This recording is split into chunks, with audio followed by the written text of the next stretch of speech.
राजपूतों के सिर का ताज बनने का ख्वाब देखने वाले राजीव प्रताप रूडी ने सारण को जातीय हिंसा के आग में झोंक दिया है। एक तरफ राजीव प्रताप रूडी हैं तो दूसरे तरफ तेजस्वी यादव। तेजस्वी यादव का नाम सुनते ही जंगल राज सभी को याद आ जाता होगा, लेकिन क्या कभी आपने सोचा है कि जंगल राज का राजा अगर तेजस्वी यादव और तेजस्वी यादव के पिता लालू प्रसाद यादव हैं तो फिर जंगल राज में जानवर कौन है? तो जंगल राज का जानवर राजीव प्रताप रूडी है और इसी का जीता जागता उदाहरण हम आपको आज बताने के लिए आए हैं। सारण का घटना तो सब लोग को याद होगा। यही 3 दिन पहले की घटना है, 20 तारीख को, जिस दिन सारण में चुनाव हो रहा था। रोहिणी आचार्य को बीजेपी के समर्थकों ने घेर लिया, मां बहन की गालियां दी, अभद्र भाषा का प्रयोग करके रोहिणी आचार्य का चरित्र हनन किया गया, जाति सूचक शब्दों का इस्तेमाल करके उनके कार्यकर्ताओं को पीटा गया और बात इतना बढ़ गया कि 20 तारीख के बाद 21 तारीख के सुबह में ही जातीय वर्चस्व को बढ़ावा देने के लिए राजीव प्रताप रूडी ने अपने लोगों को उस्का दिया और उसके बाद गोलियों की तरतराहट इस कदर गूंजी सारण में कि 3 लोग जख्मी हो गए और 1 की मौत हो जाती है। इतना कहानी सबको पता है, लेकिन उसके बाद क्या हुआ शायद ही कोई जान पाया होगा। सारण वाले तो बिल्कुल भी नहीं, क्योंकि सारण में तो अभी नेट बंद है। नेट इसलिए बंद है कि किसी तरह के हिंसा को बढ़ावा देने से पहले ही उसको रोक लिया जाए। लेकिन राजीव प्रताप रूडी जो कि नेशनल टीवी पे आके बयान देते हैं, पहले सुन ही लीजिए कि वो क्या बोले हैं। सुनिए। चुनाव में, चुनाव के बाद, लेकिन हम लोग कोई कमजोर नहीं और हमारे कार्यकर्ता डट के मुकाबला करते हैं, भारत पूरा जानता है। इसलिए घटना हुई है, दुर्भाग्यपूर्ण है, लेकिन जिस प्रकार से किसी के दरवाजे पर आप 500, 700, 1000 लोग लेकर के रात भर चढ़ाई कीजिएगा, सुबह चढ़ाई कीजिएगा, तो सेल्फ डिफेंस में गोलियां चलती हैं और फिर लगातार गोलियां चलती हैं और गोलियां चलती नहीं। पूरा बिहार के प्रशासन छपड़ा आ गया है।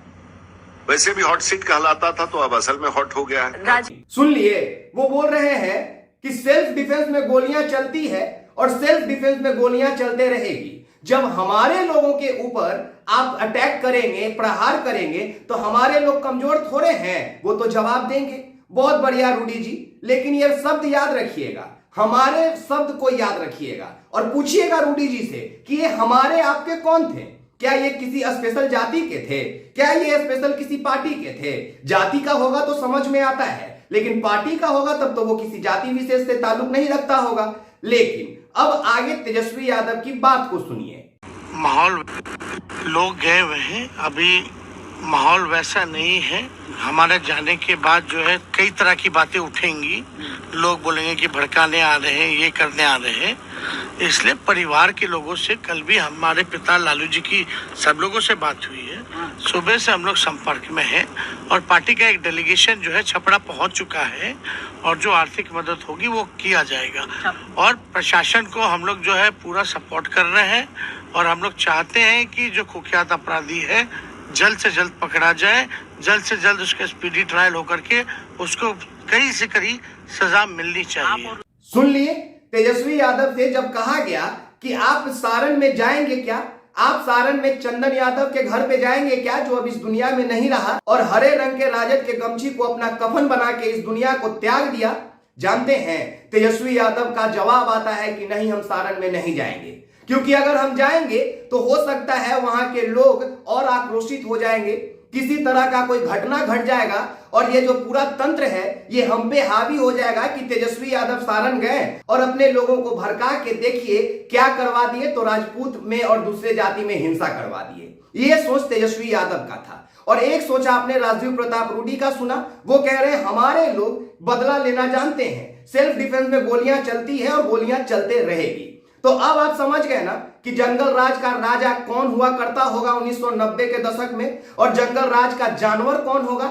ये जो राजीव प्रताप रूडी है ना, इन्हीं के जैसा एक वो आनंद मोहन था इस राज्य में, अभी भी है, पर अब उसका वर्चस्व नहीं है। और शायद इसीलिए राजीव प्रताप रूडी के दिमाग में ये विचार आया होगा कि मौका बढ़िया है, चौका मार देना चाहिए। और इसीलिए उन्होंने क्या किया, ख्वाब देखा कि अब हम राजपूतों के सिरमौर बन जाएंगे, लेकिन उसके लिए कुछ बलिदान तो देना होगा ना। लेकिन बलिदान देने के चक्कर में यादव शहीद हो गया, टाइटल चलने लगा कि 2 गुटों में हिंसा हो गई, सारण में दंगा हो गया, लेकिन वास्तविक बात यह था कि राजपूत और यादव के बीच झगड़ा हुआ था। और किसी अन्य के बीच नहीं हुआ था। ये दो पार्टी विशेष के बीच में झगड़ा नहीं था, ना तो बीजेपी का राष्ट्रीय जनता दल से और ना तो राष्ट्रीय जनता दल का बीजेपी से, क्योंकि अगर ऐसा होता तो यह हिंसा पूरे राज्य में होता, लेकिन ऐसा नहीं हुआ। तेजस्वी ने बड़े संयम से काम लिया और साथ ही साथ अपने लोगों को यह कहा भी कि अपने अपने घरों में शांति से रहिए, न्याय व्यवस्था पे भरोसा रखिए, प्रशासन अपना काम कर रही है और पार्टी भी यथासंभव मदद चंदन यादव और घायलों को कर रही है। कल यह सूचना प्राप्त होता है कि राष्ट्रीय जनता दल के तरफ से चंदन यादव को 10 लाख रुपया और जो घायल है उनको 2-2 लाख रुपया का तत्काल प्रभाव से मदद किया गया है। बाकी उसके साथ सरकार खड़ी है, राष्ट्रीय जनता दल खड़ी है। लेकिन यहां पे सवाल यह है कि जो राजीव प्रताप रूडी राजपूतों को भड़का रहे हैं उसमें किसका घर जलेगा? और उसके बाद राजीव प्रताप रूडी को यह ख्वाब देखने का विचार कहां से आया होगा कि मौका बड़ा बढ़िया है, मैदान बहुत खाली है, चलो राजपूतों के सिरमौर बनने का ख्वाब यहीं पे पूरा कर लिया जाए। और देखते ही देखते बिहार में यह बात भी होने लगा कि जहां पहले भूमियार का नेता अनंत सिंह और ललन सिंह को माना जाता था, राजपूतों का नेता आनंद मोहन को माना जाता था, यादवों का नेता लालू यादव को माना जाता था, पासवान का नेता रामविलास पासवान और चिराग पासवान को माना जाता था। लेकिन अब राजपूत का जो वर्चस्व था राजनीतिक रूप से वो कमजोर होता जा रहा था। मतलब कि अब आनंद मोहन के हाथ से राजपूत फिसलते जा रहे थे। तभी रूडी साहब दिमाग लगाते हैं कि राजपूत को हाथ से थोड़े फिसलने देंगे, अरे उधर ना सही इधर तो आपका गुरु बैठा है ना साहब, आइए हम आपका काया पलट करेंगे। और इसीलिए अपने लोगों को भड़का देते हैं और देखते ही देखते सारण में एक दंगा का रूप दे देते हैं। लेकिन दुर्भाग्य ये है ना साहब कि जितने भी मेन स्ट्रीम मीडिया है वो सभी लोग सारण में दंगा बता रहे हैं, जबकि ऐसा है नहीं। सारण में दंगा नहीं हुआ है, सारण में दो जाति के बीच में भिड़ंत हुआ था। कहीं ऐसा नहीं था कि राजपूत जाति के लोग अपने सर पे कफन बांध के हाथों में डंडा लेके सड़कों पे मार्च कर रहे थे और दूसरे जाति के लोगों को पीटते जा रहे थे। ना सारण में ऐसा हुआ कि यादव जाति या कोई अन्य जाति के लोग अपने माथा में गमछा बांध के या कफन बांध के हाथों में लाठी लेके सड़कों पे निकल गए और दूसरे जाति को मारने लगे। ऐसा कुछ भी नहीं हुआ। 20 तारीख को जब रोहिणी आचार्य को अभद्र भाषा का प्रयोग करके यादव जाति को टारगेट किया गया तब कुछ नौजवानों के अंदर आक्रोश आ गया और उसी आक्रोश के बदले स्वरूप यह घटना घटा। लेकिन इस घटना को जहां दबा देना चाहिए था, इस घटना को जहां खत्म करना चाहिए था, चाहे वो राष्ट्रीय जनता दल के नेता हो चाहे वो बीजेपी के नेता हो, उनको सर्वप्रथम उस जगह पे जाके कैंप कर देना चाहिए था और इस बात की जिम्मेदारी लेना चाहिए था कि अब किसी प्रकार का वहां घटना नहीं घटना चाहिए।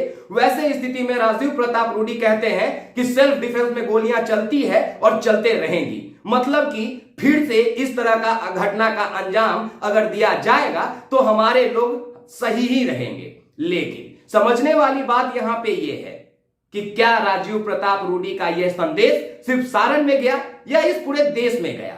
अब लोग पूछ रहे हैं और वो लोग राष्ट्रीय जनता दल के समाजवादी विचारधारा के लोग पूछ रहे हैं, रूडी जी से पूछ रहे हैं कि बताइए रूडी जी, अगर सेल्फ डिफेंस का मतलब बदला लेना है तो जब आप गोली चला दिए, चंदन यादव की मौत हो गई तो चंदन यादव तो दुनिया से चला गया, उसके लिए कानून व्यवस्था बैठा है, प्रशासन बैठा है, सजा मिलेगा, गिरफ्तार किया भी गया है अपराधियों को। लेकिन जो रोहिणी आचार्य जिसको सर्व यादव जाति और सर्व सारण अपने घर की बेटी मानने लगा था, बहू मानने लगा था, पोती मानने लगा था, भतीजी मानने लगा था, क्या आपने उन संपूर्ण सारण के घर के महिलाओं का इज्जत तार तार नहीं कर दिया बीच चौराहे पे?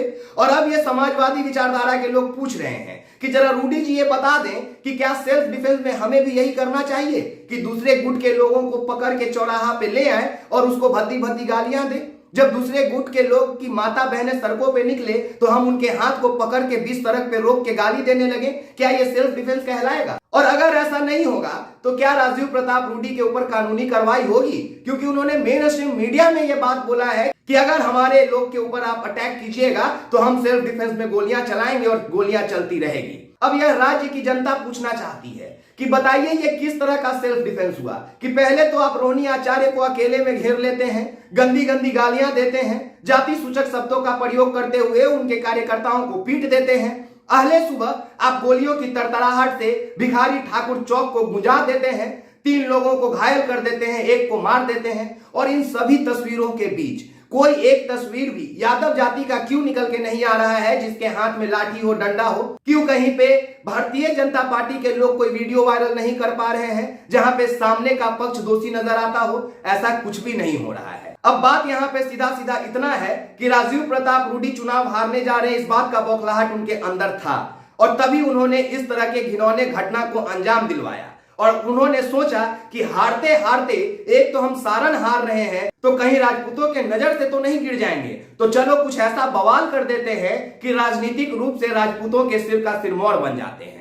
लेकिन तेजस्वी यादव ने बड़ा गंभीरता से मामले को समझ लिया, बड़ी शांतिपूर्ण तरीके से अपने लोगों को रोक लिया और बयान दिया कि अगर हम जाएंगे और कुछ भी होगा तो बिल मेरे ऊपर फट जाएगा। लेकिन दुर्भाग्य इस बात का है कि जिस दिन तेजस्वी यादव की बहन और इस बिहार की बेटी रोहिणी आचार्य को बीच चौराहे पे खड़ा करके भद्दी भद्दी गालियां दी जा रही थी ना, उस दिन इस देश के सर्वोसर्वा यानी कि प्रधानमंत्री नरेंद्र मोदी जी हमारे राज्य में थे और उनके मुंह से एक शब्द नहीं निकलता है। इतना बड़ा घटना घट जाता है लेकिन भारतीय जनता पार्टी के तरफ से उफ नहीं किया जाता है। करे भी तो क्यों साहब, वो तो चाहते हैं कि आप जातियों में लड़ते रहें, वो तो चाहते हैं जाति के नाम पे वर्चस्व को कायम रखना, वो चाहते हैं कि जाति के नाम पे रोज नेताओं का बंटवारा हो, तभी तो वो जाति के नाम पे आपको फोड़कर वोटों का हिस्सा अपने पक्ष में कर पाएंगे, तभी तो वो बता पाएंगे कि देखिए फलाना तो जंगल राज चलाता था, हम मंगल राज और राम राज लेके आए हैं। और यही वास्तविक राम राज्य है साहब, जहां रोहिणी आचार्य को भद्दी भद्दी गालियां देने वाले लौंडे जय श्री राम का नारा लगा रहे थे और उन लड़कों को राजीव प्रताप रूडी हमारे लोग बताते हैं। तो बताइए ना, असली में जंगल राज क्या था, कैसा था और जंगल राज में जानवर कौन थे? क्या इस वीडियो से साबित नहीं हो जाता है कि एक तरफ राजीव प्रताप रूडी राजपूतों के सिरमौर बनने का ख्वाब देख रहे हैं तो दूसरी तरफ तेजस्वी सभी जातियों को लेकर किसी भी तरह इस बिहार में रोजगार और शिक्षा की बात करते हैं। इस बिहार को आगे ले जाने के लिए अपने लोगों के मौत पे भी खामोश हो जाते हैं, सिर्फ इसलिए क्योंकि उनको पता है कि अगर हम कुछ भी बोले तो ये बिहार आगे जाने के बजाय पीछे जाएगा। लेकिन राजीव प्रताप रूडी चाहते हैं कि उनके जाति के लोग जातीय वर्चस्व को कायम रखने के लिए गोलियां चलाते रहे। तो ये बिहार को तय करना है, साथ ही अभी बाकी के जिन लोकसभा सीट पे चुनाव बाकी है वहां के जनता को तय करना है कि क्या आप इस बात से सहमत हैं कि आने वाले चुनाव में आप उन जातियों को वोट दें जो जाति आपको अपने पैर का धूल समझे, और अगर नहीं तो इस बिहार को बताना होगा कि जंगल राज का उपाधि देकर आप लालू यादव को बदनाम तो कर सकते हैं लेकिन आप उनके जैसा बन नहीं सकते हैं। इस बिहार को बताना होगा कि लालू यादव जंगल राज नहीं चलाते थे, ये राजीव प्रताप रूडी जैसे घिनौने मानसिकता के हैवान लोग जो चाहते हैं कि जाति वर्चस्व कायम रहे और वो चाहते हैं कि हम हैवान जानवर बनकर दलित और पिछड़ों को काटते रहें, मारते रहें और फिर चिल्ला चिल्ला कर कहते रहें कि ये जंगल राज है, ये जंगल राज था। बात बाकी आप एक्सपोज मीडिया देख रहे हैं, मेरा नाम विकास राज है। तमाम लोगों का बहुत शुक्रिया और शुक्रिया एक बार सारन आपका कि आपने बता दिया कि आपके लिए विकास, शिक्षा, रोजगार से कहीं ज्यादा आपका जाति अहंकार मायने रखता है। धन्यवाद।